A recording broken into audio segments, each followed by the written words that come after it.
Assalamualaikum warahmatullahi wabarakatuh.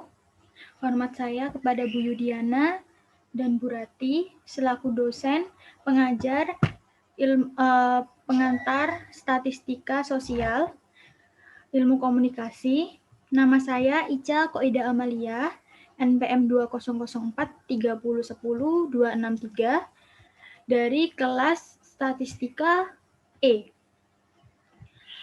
Di sini karena minggu lalu Bu Rati telah memberikan soal di grup, soal UTS di grup, dan ini ada petunjuknya. Karena saya absennya nomor urutnya ganjil, maka saya dapat ganjil. Nah, langsung aja dimulai. Di sini kan kelihatan kalau ini termasuk dalam data tunggal. Nah, data tunggal itu caranya gimana? Kita harus mengurutkan dulu semuanya, mulai dari terkecil hingga yang terbesar. Nah, biar lebih mudah, saya masukkan ke tabel seperti ini. Lalu, untuk di sini tertulis tentukan mean, median, dan modusnya. Nah, untuk meannya, caranya tuh seperti ini. Di sini udah saya tulis juga ya, untuk cari mean itu frekuensi dikali dengan XI. Nah, 40 dikali 8 sama dengan 320. 50 dikali 15 sama dengan 750. 60 dikali 13 sama dengan 780. 70 dikali 15 sama dengan 1050. 80 dikali 15 sama dengan 400. 90 dikali 4 sama dengan 360. Lalu, jika sudah dicari, ini semua ditambahkan.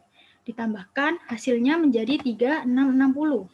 Nah, untuk mencari mean itu rumusnya jumlah dari F kali XI ini dibagi oleh N. N itu apa? N itu jumlah atau total frekuensinya. Lalu kita masukkan 3660 dibagi 60. Hasilnya itu 60,5. Tapi kita bulatkan menjadi 61. Lalu kita mencari mediannya. Untuk mencari median itu rumusnya total frekuensinya itu N, yaitu data ke N per 2 ditambah data ke N per 2 plus 1. Langsung aja dimasukkan 60 ditambah 60 dibagi 2. 60 tambah 60 hasilnya 120 dibagi 2 sama dengan 60. Lalu kita lanjut ke modus. Untuk modus itu gampang banget. Karena apa? Modus itu dilihat dari data yang paling banyak muncul. Di sini yang paling banyak muncul ini 15, ini 15. Berarti kan ada 2. 50 dan 70. Maka modusnya adalah 50 dan 70. Lalu kita tentukan berapa simpangan rata-rata. Kita ke simpangan rata-rata. Simpangan rata-rata itu rumusnya SR, sigma XI dikurangi X rata-rata per N. Nah, gimana cara mencarinya? Yaitu kita harus cari sigma XI min X rata-ratanya terlebih dahulu.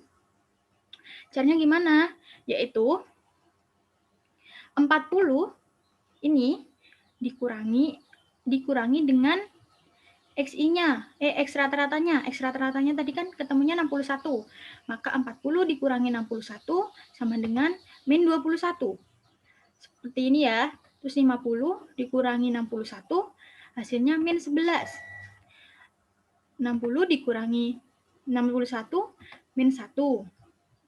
Dan seterusnya hingga 90 dikurangi 61 sama dengan 29. Lalu kita jabarkan menjadi seperti ini. Karena frekuensinya 8, kita jabarkan. Tuh.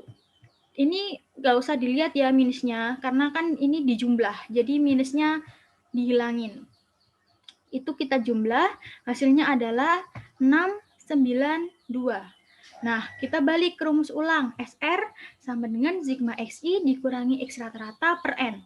Sama dengan hasilnya tadi kita masukkan 692 dibagi N. N berapa tadi? N adalah totalnya, 60. Maka kita masukkan 60. Hasilnya itu 11,5333 atau bisa dibulatkan menjadi 12. Gitu. Lalu kita ke simpangan baku. Kesimpangan baku.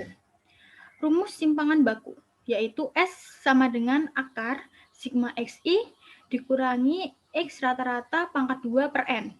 Ini sebenarnya sama dengan simpangan rata-rata, cuma bedanya ini dipangkatkan 2. Nah, kita kan tadi udah menemukan XI min X rata-rata kan.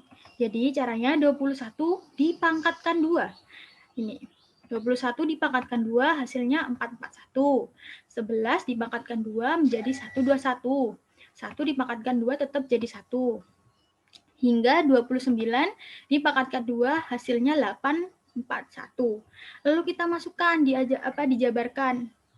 441 ditambah 441 tambah 441. Ini harus lihat dari itu ya frekuensinya ya berapa. Sekarang frekuensinya 8 jadi 441-nya sampai 8. Tuh. 121-nya sampai 15 gitu.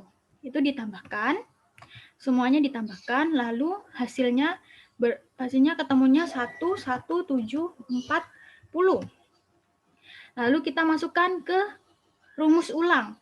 S sama dengan akar sigma XI min X rata-rata pangkat 2 per N.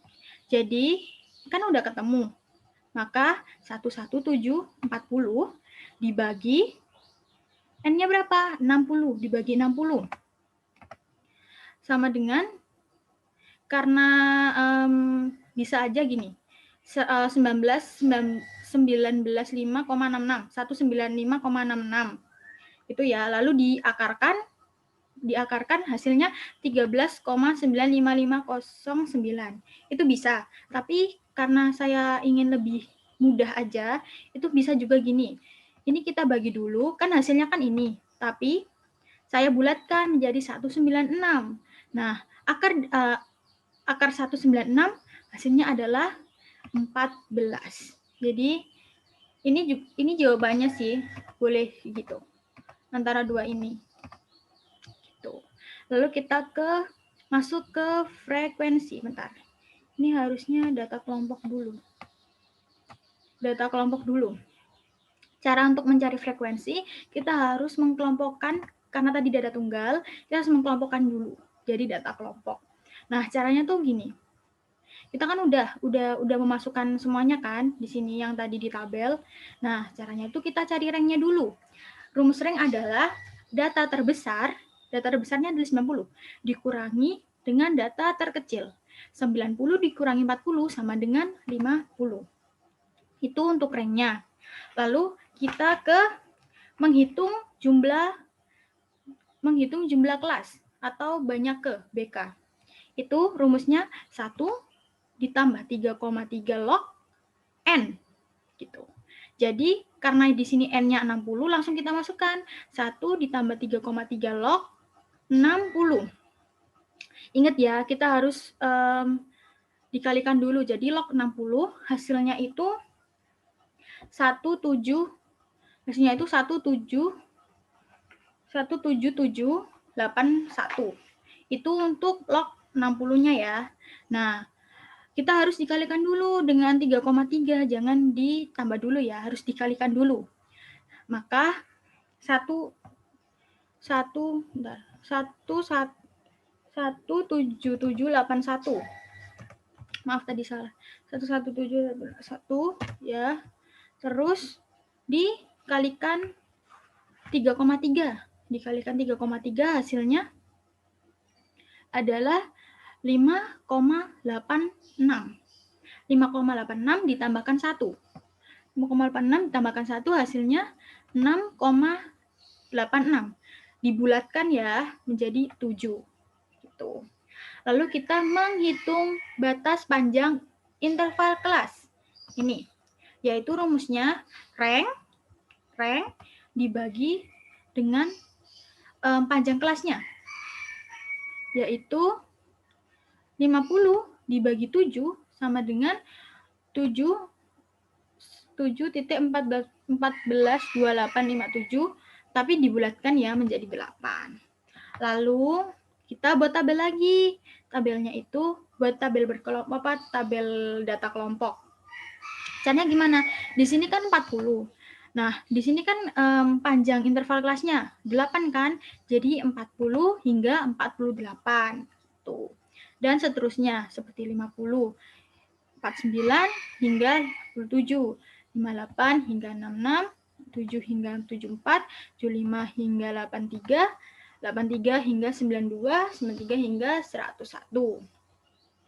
Nah, frekuensinya itu dilihat di sini. Yang 40 untuk mencari frekuensi ini tuh dilihat ya. 40 hingga 48 di sini ada 8. 59 hingga 57 ada 15. 58 hingga 66 ada 13. 67 hingga 74 ada 15. 75 hingga 83 ada 5. 84 hingga 92 ada 4. 93 hingga 101 0. Totalnya tetap ya N-nya 60 seperti yang awal tadi. Nah, untuk menentukan tepi atas dan tepi bawah, itu untuk tepi bawah caranya gini. Tepi bawah adalah ini. Ini ya tepi bawah. Nah, untuk mencari tepi bawah itu 40. 40 dikurangi 0,5. Jadi 40 dikurangi 0,5. Hasilnya 39,5. 49 dikurangi 0,5 jadi 48,5. Nah, seperti itu ya untuk mencari tepi bawahnya. Nah, kalau tepi atas itu yang ini. Untuk mencari tepi atas itu ditambah. Ditambah ya. Jadi 48 ditambah 0,5. Jadi hasilnya 48,5. Bedanya seperti itu. Jika tepi bawah itu dikurang, maka tepi atas ditambah 0,5. Gitu. Lalu kita masuk ke frekuensi relatif.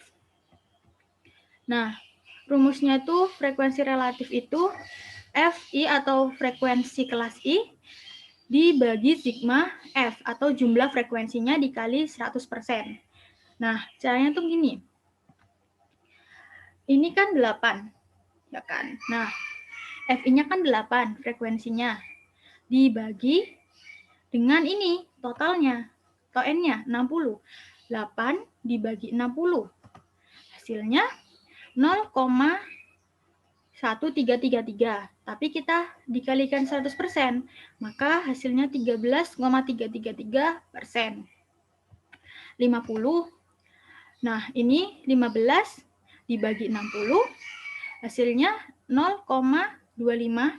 Lalu kita kalikan 100%, maka hasilnya 25%. 13 dibagi 60, hasilnya 0,216667 dikali 100% jadi 21,666667. 15 sama ya seperti ini tadi, 15 dibagi 60, 0,5 dikalikan 100 jadi 25%. Hingga 90, ini 4 dibagi 60, hasilnya 0,006667 yang dikalikan 100%, maka 6,66667%. Itu untuk frekuensi relatifnya. Lalu kita mencari frekuensi relatif lebih kurang dari. Bagaimana cara mencarinya? Itu gampang sekali ya. Kita lihat di sini, 40. Datanya kan 40. Nah, nilai yang kurang dari 40 kan nggak ada ya kan? Karena kan 40 udah patokannya gitu, nggak ada di bawah 40 lagi datanya. Jadi tulisnya 0 di sini. Seperti ini 50 ya. Karena di bawah kurang dari 50 itu ada 40, maka frekuensinya kan ada 8. Maka di sini dituliskan 8.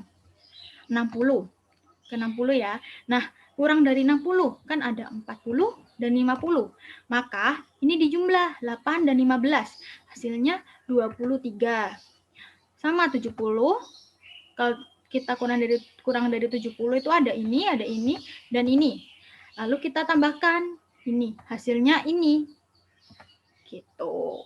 Nah, kalau mencari yang lebih dari itu hampir sama, tapi beda ya.